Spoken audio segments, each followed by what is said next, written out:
Everything has been so different in 2020 that as 2021 comes about, that will probably be different too, but let's prepare for it. Let's get ready. I want to welcome my guest, Josephine Atluri, who is here.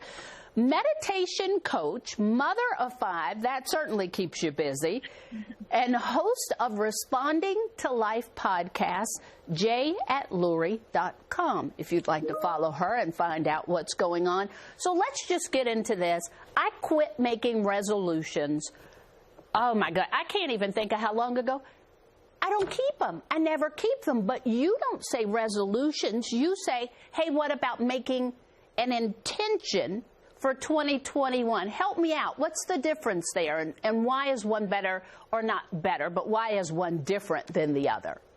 Yes, absolutely. You know, I'm right there with you when it comes to resolutions. I make them, I'm all gung-ho in the beginning of the month of January, and then slowly it just dissolves my great plans. And so the difference between a resolution and an intention, when you think of a resolution, it's very targeted to a specific goal. And typically it's something that you see that's a flaw in yourself, something that you need to improve. Whereas an intention, you can think of it more as an overarching umbrella. And it is an idea that you want to embody. It is a feeling or an emotion that aligns with your values in life. So for example, common one for a resolution would be to lose weight. And then in terms of an intention, you can set an intention like, I would like to feel more grateful. And the beauty of setting an intention is that when you do that, it can trickle to different parts of your life. And it's not just zoned in to one aspect of your life. So for example, going back to that idea of being more grateful and having gratitude in your life, you can apply that into your work life, into your family life, into your relationships with friends, and use that idea of gratitude in each of those avenues and living that gratitude each day in all parts of your life versus just being targeted to that idea of, oh, I have to lose weight, and then letting that slowly fade away over a couple of weeks. That's probably one of the biggest ones. You know, I've got to lose weight. So let's say, okay, you really do need to lose weight because you're not healthy, okay? Not, looks and all that. That means nothing really. But if you're not healthy and you wanted to do that, could you say an intention would be to love myself more, to feed myself better, maybe to take that rest if I needed? Could that be an intention? Because when you don't follow resolutions, for me anyway, I'm talking about me, I beat myself up like you wouldn't believe. With an intention, I feel like maybe you don't beat yourself up as bad. Yes, absolutely. I love your suggestion of loving myself more, because that goes under that same idea of it being just a little bit more expansive and not being so targeted. And then you can apply that in different parts of your life. So let's say you do that idea of loving yourself more. And then when it comes to your health, you apply it every day in terms of eating better foods, because that's a way for you to love yourself because you're prioritizing yourself. And then let's say you apply that same idea with work. You love yourself, right? And in terms of work, you put your needs and your goals, you always keep them in mind versus taking a step back, perhaps maybe not feeling like you can speak up in a meeting or propose an idea. Those are all ways that you can love yourself. So that's a great suggestion. Most of us, and even the memes that I've seen on Facebook, 2020's been rough. I don't care who you are. I do believe that 2020 has been rough, but I also believe in 2020, I hope we've learned something. I really, really hope we've learned something so we can use this tough time to even help us in 2021, right? Yes, absolutely. A big part of setting an intention is to take time to reflect, because like you said, we all learn from things that happen to us over the course of our lives, over the course of this past year. And you're right, 2020 has taught us so many things. It has given us time, so much time on our hands to be at home, to reflect upon what things are important for us, what things we can let go of.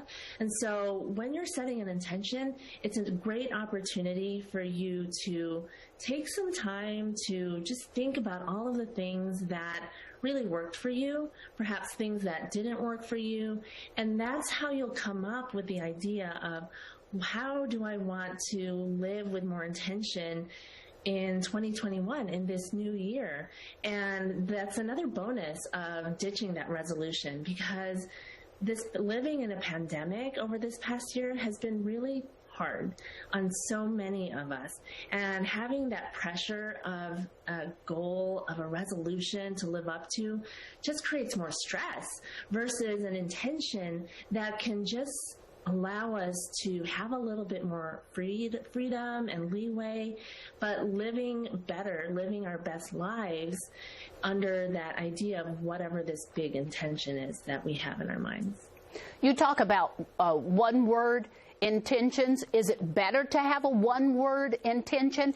And if so, how do you do that? How do we narrow that down? Yes. No, you can. I like to advise people to do one word or even just a simple phrase, because sometimes you just can't fit it all in that one word. But oftentimes what you'll do is you'll sit in a reflection. And what I'll advise people to do is to just make a list after they've reflected upon this past year and what has happened to them and what they feel like they need in this new year. Then you basically come up with a list and just allow yourself to just write whatever pops up in your mind. And it just becomes organic that way. And you'll start to have words. The more you get into it, the words will start popping up. And after you look at that list and give yourself more time to reflect on what actually popped up for yourself, then you'll be able to really feel one or two words that really just sticks with you. And that's how you come up with what intention that you want to live for the new year. All right, we're going to take a quick break here and talk about how you stay accountable. I know you talk about meditation, Josephine, but I can meditate for all of 3 seconds. We're going to talk about that, too. So everybody stay with us. We'll be right back.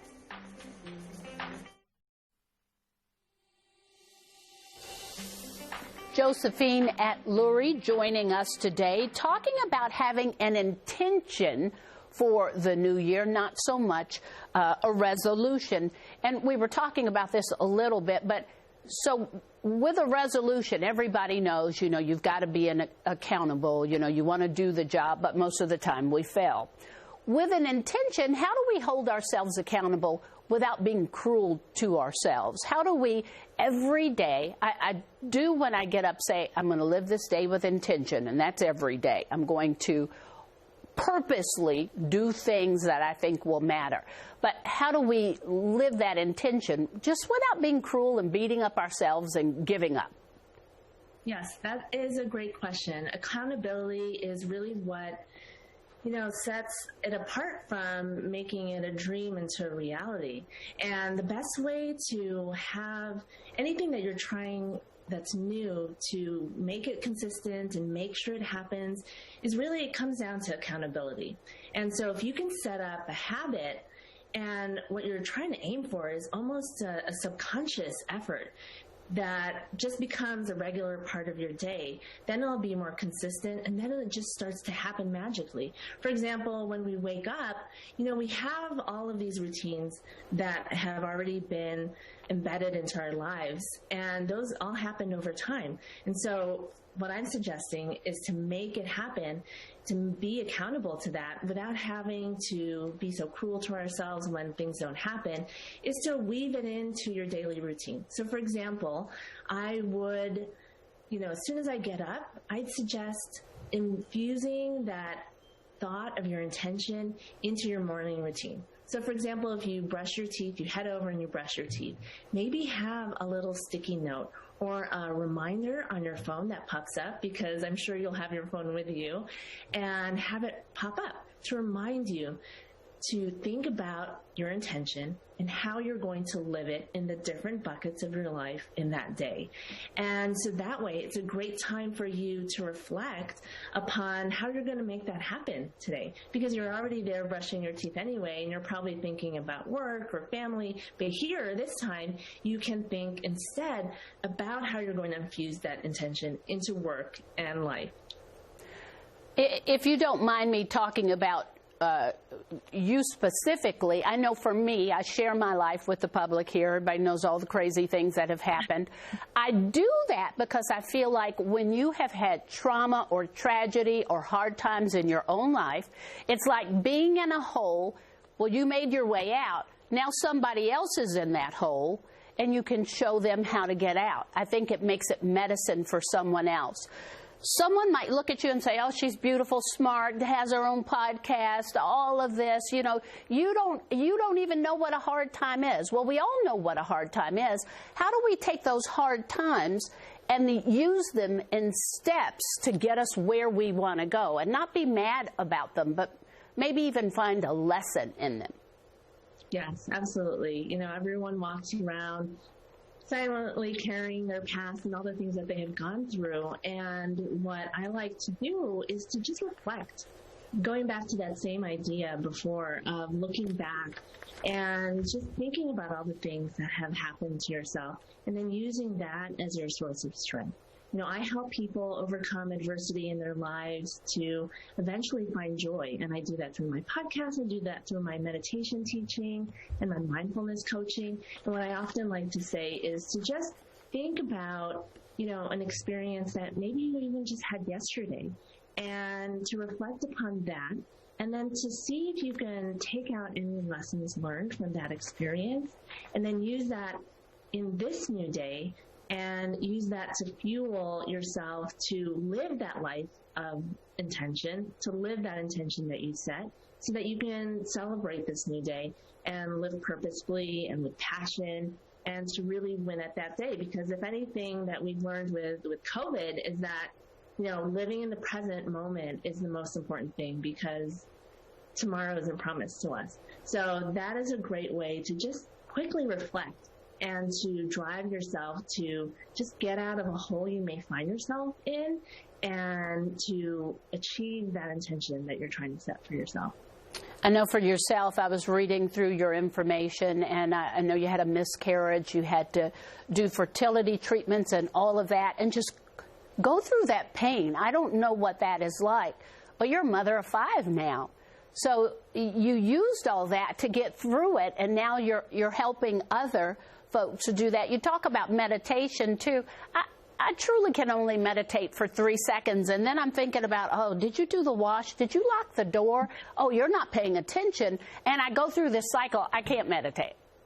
Right. Yeah. No, I hear you. You know, I joke that it's because of the 5 kids that I had to get into meditation, because now I'm the calm, I have to be the calm of the eye of the storm. All around me is chaos. And what you described just now is exactly that same idea, whether or not you have 5 kids or if you work or you don't. You know, there is always constantly chaos surrounding us, whether that's home life, work life, or just what's happening outside in the world. And it can be hard to feel like you need to shut that off. So that is actually one of the biggest concerns that people come to me when they, you know, are on the fence about deciding to be mindful, deciding to incorporate meditation into their lives, or to set something like an intention that they've never done before. And the thing is that, you know, you don't have to shut off your mind when you're being mindful or you're meditating. Actually, it's a practice of learning what to do with the thoughts, just like we do in regular life. So when you're in a meditation, you'll have that thought. You will sit in silence and you'll think, oh, great, I'm finally meditating. And then you'll remember that thing to add to your grocery list. And then you feel like you ruined it, but you haven't. So actually what you should do is just gently acknowledge that thought without having to really grasp onto it. And then you can return back to your point of focus, whether that is your breath or your mantra, whatever it is you're being mindful about, and then get back into that stillness and silence you were achieving. And the reason that this is so great is because it's applicable to all of our lives. We'll be in a meeting with work, or we'll be interacting with our children, and all of a sudden a thought will pop up, something that we have to do, and our concentration is broken. But by practicing meditation and practicing what to do with thoughts as they come in when you meditate, you are being able to apply that in regular life, because now you can just let go of that thought and return back to what you were doing with your child or with your coworker. We've only got about 20 seconds here. I want to leave that for something that maybe I didn't ask you, or that may be on your heart that you want to share.